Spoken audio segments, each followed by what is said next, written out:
शेतकरी मित्रांनो, सध्या राज्यभरात शेतकऱ्यांच्या कर्जमाफीच्या हालचालींना अचानक मोठा वेग आलाय. शासन पातळीवर आणि बँकांच्या स्तरावर काही अशा गोष्टी घडतायत ज्यावरून असं दिसतंय की सरकार 30 जूनच्या आत कर्जमाफीचा मोठा निर्णय घेण्याच्या तयारीत आहे. नेमकं काय सुरू आहे, केंद्राचं पथक का आलंय आणि सर्वात महत्त्वाचा प्रश्न, या कर्जमाफीत नक्की कोणाकोणाचा नंबर लागणार? नियमित कर्ज भरणारे की फक्त थकीत शेतकरी? या सर्व प्रश्नांची सविस्तर आणि खात्रीशीर माहिती आजच्या या व्हिडिओमध्ये आपण पाहणार आहोत. त्यामुळे हा व्हिडिओ स्किप करू नका आणि शेवटपर्यंत पूर्ण पहा. सोबतच तुम्ही आपल्या चॅनलवर नवीन असाल तर आपलं चॅनल आत्ताच सबस्क्राईब करून घ्या. तर शेतकरी मित्रांनो, सर्वात पहिली महत्त्वाची बातमी म्हणजे राज्यामध्ये सध्या केंद्रीय पथकाचा दौरा सुरू झालाय. यालाच तांत्रिक भाषेत PDNA अर्थात पोस्ट डिझास्टर नीड्स असेसमेंट म्हणतात. सोप्या भाषेत सांगायचं तर हे पथक नैसर्गिक आपत्तीमुळे राज्यात जे नुकसान झालंय त्याची पाहणी करायला आलं आहे. हे पथक 9 फेब्रुवारीपासून 21 फेब्रुवारी 2026 पर्यंत राज्याच्या विविध भागात फिरणार आहे.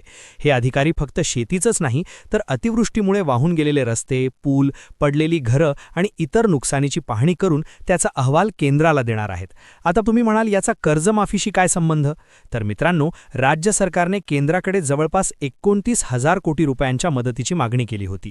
तर या पथकाच्या अहवालानंतर हा निधी मंजूर होऊ शकतो आणि त्याचा थेट फायदा शेतकऱ्यांना मदत देण्यासाठी किंवा कर्जमाफीच्या पॅकेजसाठी होऊ शकतो. दुसरीकडे बँका आणि सोसायट्यांमध्ये सध्या एकच लगबग सुरू आहे. शासनाने सर्व बँकांना शेतकऱ्यांच्या कर्जाची माहिती गोळा करण्याचे आदेश दिले आहेत. यासाठी 15 फेब्रुवारी 2026 ही कट ऑफ डेट अर्थात अंतिम मुदत देण्यात आली आहे.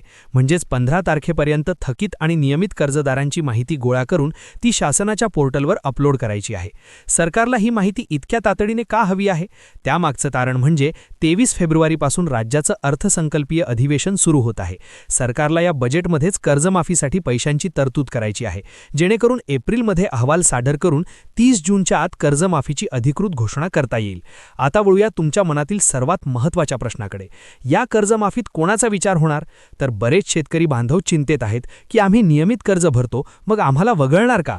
तर मित्रांनो, सध्या जी माहिती समोर येते त्यानुसार सरकारने 2025च्या खरीपात ज्यांचं नुकसान झालंय त्या शेतकऱ्यांना केंद्रस्थानी ठेवलं आहे.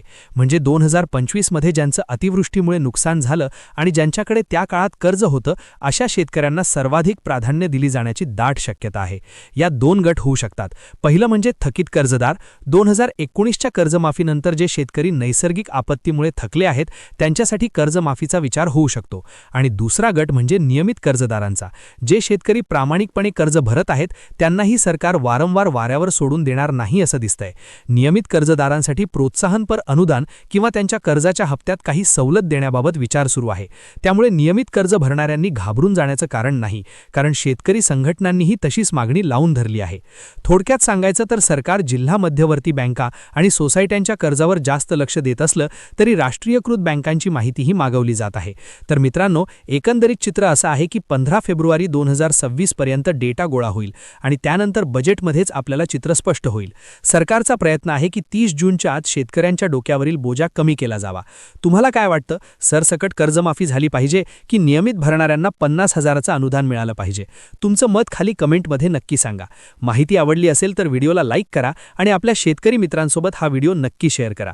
अशाच महत्त्वाच्या अपडेट्ससाठी आपलं आत्ताच सबस्क्राईब करून घ्या आणि बेल आयकॉन दाबायला विसरू नका. तर भेटूया पुढच्या व्हिडिओमध्ये. तोपर्यंत आपली आणि आपल्या कुटुंबाची काळजी घ्या. धन्यवाद.